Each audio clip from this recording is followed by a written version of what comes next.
Okay. AFLS stands for the Assessment of Functional Living Skills. Okay. Originally developed by Sundberg in Partington, but I believe it's now just Partington that runs this. I believe it's still part of his. Let's see, that's correct. 6 assessments total. Sorry, 5 assessments total. It's a lot. You don't have to run all of them. That's the nice thing about the AFLS is you can pick and choose how you want to use this, and it can be used as a curriculum as well.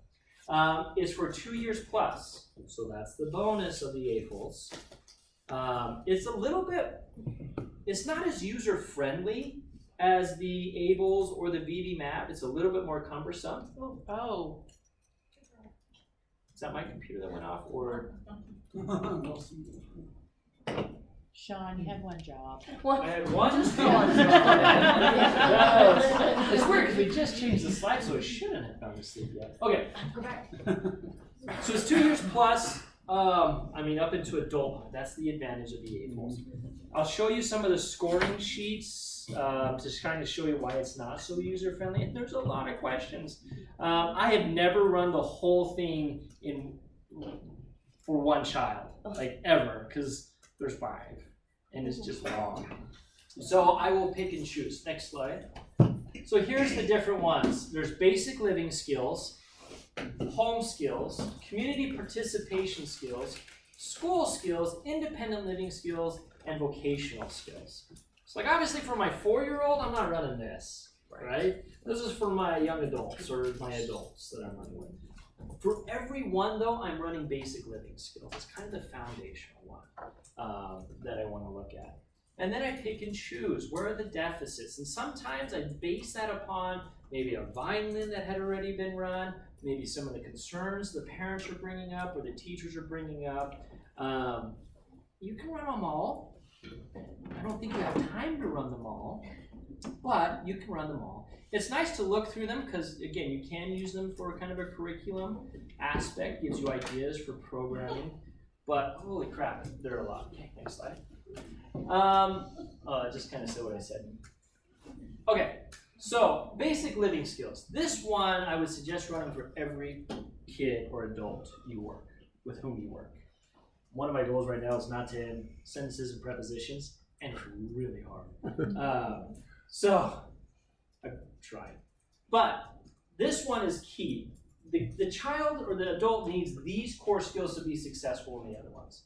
So you can see some of these aspects are just vital. Self-management, we all need that. We all have that. Basic communication skills. It doesn't get as intensive in the verbal behavior as your ABLES or your VB-MAP, but it gives you a broad overview of their communication skills.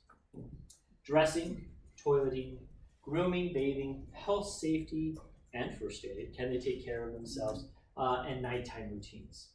So again, this goes from 2+, so you have a large array, similar to the Vineland, of skill sets. So like health and safety is like pretty low for a 2-year-old, right? Well, for a 50-year-old, there's some nice skills on there. So it measures those kind of aspects. Nighttime routines, this is great for parents because as you guys probably experience as well, so many of our parents struggle with this part. And our kids don't sleep well. So it helps us to be able to add that component again to help in education. Go ahead and go next. So this is what it looks like. I know you probably can't see that in the far back. In fact, I need to be about here to be able to see it. So this is the toileting for the functional living skills. This is for the first one. So the question up there, this is question number 19. Changes toilet paper roll when empty. We're not going to talk about any husbands. But 0, 1, or 2. So 0 means they can't do it. 2 means they do it independently. And then prompting. Some prompting. Honey, where's the toilet paper? This column here is the question that you can ask during the interview. Does learner, and don't ever say that. Does the learner change? No, use the child's name, or does your son, or does your daughter, or does the child change the toilet paper when it's empty? Do they notice that it's gone? Sometimes I rephrase it, but it gives you the prompt on one there. If you need an example here, this is the example, and then this is the criteria to score. So again, a little bit idiot-proof, going back to your term. It just kind of lays it all out for you. I have never used the web version of AFLS. They do have it. It's, I want to say it's called the Wafels, the web. I'm not 100% sure on that. I don't know if we just made up that name or if that's what it's really called. But I always scored it by hand. Because again, these kind of build on each other. Cleans urine that missed the toilet. Identifies restroom signs. Now that's an important one. So the example is men's, women's, unisex, and family. And then gives you the criteria to grab that. And then the question is, does your child use the appropriate restroom when out in public? So see, it just kind of gives you those questions. All of these are very interview friendly. If you get really nervous on your first interviews, just read word for word. Don't feel ashamed or bad about doing that. And even tell the parents, you know, I haven't done a ton of these. Don't say it's your first one. Parents get scared. But say, you know, so I'm going to read just some of these questions. So if it sounds robotic, that's why. And sometimes I'll just say, I'm just really focused on treatment efficacy. So I want to make sure that I get the questions correct. Makes you sound really smart. Pretty much I'm saying, I'm really nervous and my mind goes blank when asking the questions.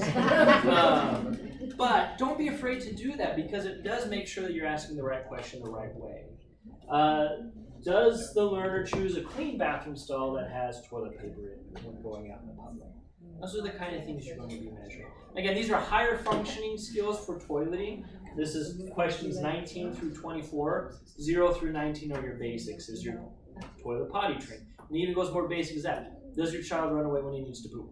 You know, it doesn't exactly word it that way. It's a little bit more professional. But those are the kind of questions it's going to be monitoring and asking. Next slide. Joe, sorry. So the way that was set up, just to get process questions, is that so you can run it 4 times with the same kid? And No, go back to that. Sorry. No, this is just for one setting. So, oh, I see what you're saying with these 4 questions. Yes, yes. Yeah, so but use different color pens. Yeah, to be able to distinguish or put dates by it. Yeah. The home skills, this is what you're going to be measuring. And again, I didn't run this for all of my kids. For my kids that struggle at home or in my adults who struggle in group homes, absolutely. They developed this thinking of kids, clients that live with their biological parents but also in group homes. So there's questions that will pertain to both. So you don't have to try to, do you eat dinner with your family every night? They may have a question like that, but there's also going to be questions like, do you have dinner with your roommate? Things like that. Or do you have dinner every night on your own? Because some of our adults don't. Okay, so meals at home, doing dishes, clothing and laundry, housekeeping, chores, household mechanics, leisure, kitchen, and cooking. This is one a lot of our young adults struggle with, especially in the digital age. Not only those with disabilities, but also our neurotypical kids.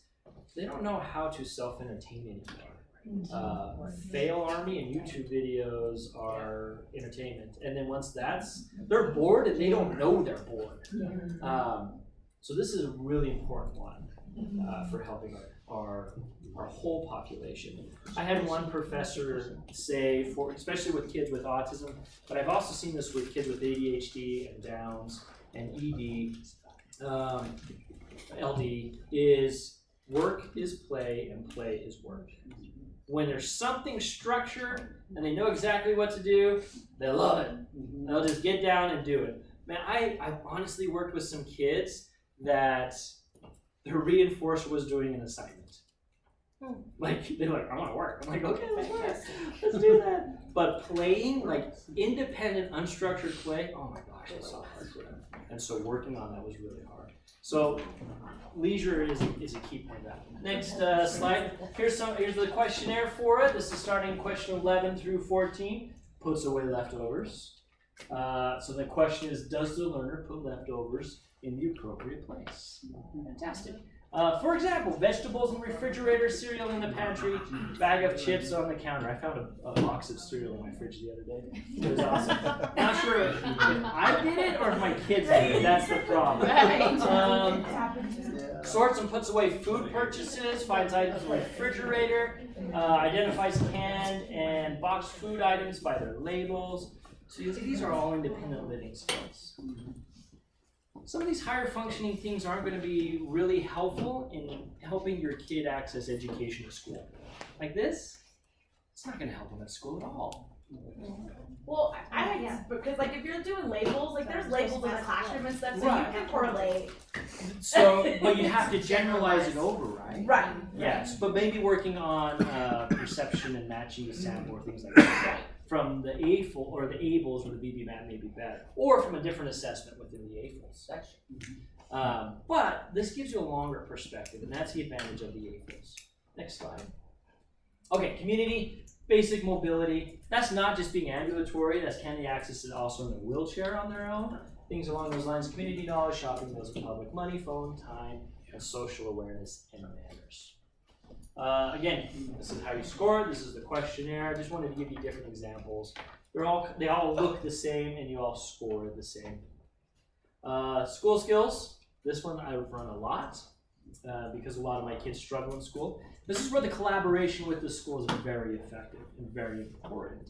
Not just getting an IEP or copy of the IEP, like that's really good, but maybe setting up an observation if that's all you can get, or something along those lines, or meeting with the teacher. Because I don't know how my kids do with meals at school. My own personal kids, I really don't. I hope they do well, but I don't know. I don't know how my kids do with technology at school. I assume I know because I've seen them on the iPad and computers at home. And so if I were filling out these with my own kids, I would struggle with some of these. And that's okay. Like, the parents shouldn't feel ashamed about that. I mean, I get an update during parent-teacher conference twice a year, but that's not enough to really get a full, good, strong assessment from. So if you are running this one, try to collaborate with the teacher. Try to get an observation if you can. That's not always feasible, either due to agency policies, funding sources, or anything. But just try to do your best with that. Okay. Next slide. Again, here's another one. Pays for lunch, carries food to table. I know whether they pay for lunch because I get text messages every day from the school. Your child's account's below $1.75. Please send money. But follows rules, expresses lunch choice. Can they do all these things? Okay, independent living skills. I'm not going to read through all those. But these are just all the domains that are in each assessment. The AFLS is long. You get that? And I iterate that more. But again, you don't have to run every single one every time. Okay, next slide. Vocational skills. This might be good for your young adults. I like that they broke down vocational skills into separate categories that would be advantageous. This is also, they talk about being a good, useful tool to help find vocational interests. Things they're already good at that can help them find a job. And so it can be used for that as well. Job coaching, this is a great tool for them. I don't know what retail is. It's supposed to say retail. So I apologize about that. But yeah, it gives you some different aspects that way.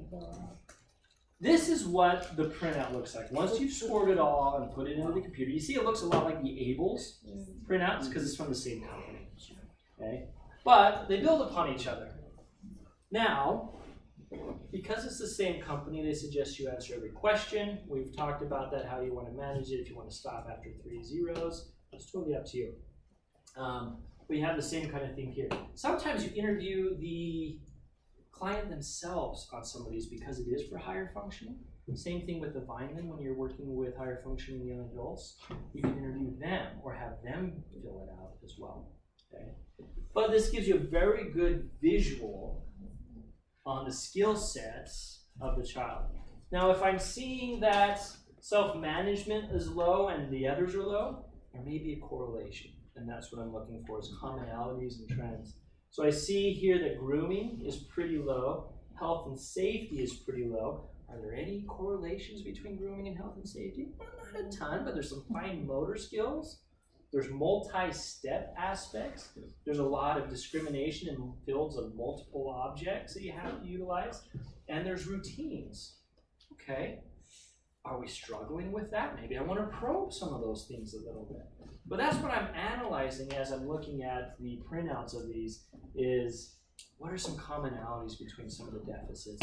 What do I need to teach in order to help overcome some of those deficits? Next, and this is just another one. Okay, questions on the AFLS.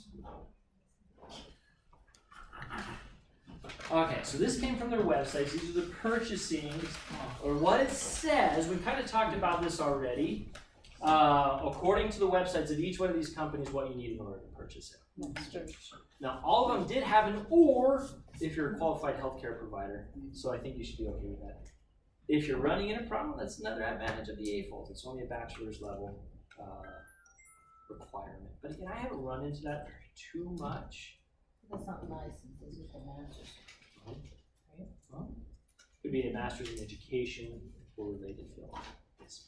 On the equals, did I understand right, you're supposed to do the home? The basic living skills, yes. I would do that because it's such a core foundational to everything else. So even if you're doing school one because you're working at a school, Right. you're also If you just do the school one, you're going to miss maybe some of the underlying deficits that are causing these other deficits in the school. Yeah. Great question. Yes. So with the AFLS, I'm looking at it right now. We have these, like with the Vineland, they have the little books you can buy for like under $4. How do you? I think you have to buy the packages. Well, I see packages, but I see like bundles, but they're just books. Do they have actual like scoring papers? Yeah, that's what those books are. They come in. But each book's like $40. Yeah. Really? Well, they come with multiple booklets in there, or you can do the web version. We see if it is waffles. I'm writing and I can't It's find not- the web. I can't find the web base for the AFLS, being that AFLS has it, but. Did you look on Partington's website? I'm on Okay. that website. That's Yeah, not when you said that, I thought, I swear I've done it on mine before. I'll double check. yeah. I'm looking. Okay, next slide. Okay. This is